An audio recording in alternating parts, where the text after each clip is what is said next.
এনসিপির ৬ নেতাকর্মীর উপর হামলা ও কুপিয়ে জখমের ঘটনা ঘটেছে। বিএনপি ও এনসিপি নেতাকর্মীদের মধ্যে সংঘর্ষ হয়েছে, অন্তত ১৫ জন আহত হয়েছে। এনসিপি মানে ক্যান্সার, এরা বর্তমানে বাংলাদেশে একটি ক্যান্সার রূপ ধারণ করেছে। পুরো জাতি ধ্বংস করে দিছে এই এনসিপি।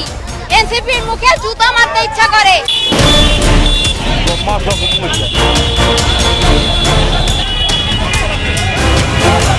শেখ হাসিনা সরকার দেশত্যাগের পর আধিপত্য বিস্তারে মরিয়া হয়ে ওঠে এনসিপির নেতাকর্মীরা। তাদের কুরুচিপূর্ণ মন্তব্যে ও উগ্র আচরণ বিভাজন সৃষ্টি করে রাজনৈতিক দলগুলোর মধ্যে। আর তারই জেরে এবার এনসিপির ৬ নেতাকর্মীকে কুপিয়ে জখম ও খুলনায় এক নেতাকে গুলি করেছে দুষ্কৃতকারীরা।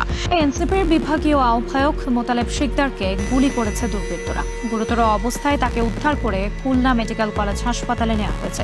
এদিকে ছাত্রদল ও এনসিপির নেতাকর্মীদের দফায় দফায় সংঘর্ষ হয়েছে, তবে তার সঠিক কারণ এখনো জানা যায়নি। টঙ্গীর মোড়ে আসার পরেই এনসিপির সন্ত্রাসীরা অতর্কিত হামলা চালায়। এ সময় আমরা প্রতিরোধ করতে গেলে এরা বিভিন্ন ককটেল এবং হাত বোমা বিস্ফোরণ করে।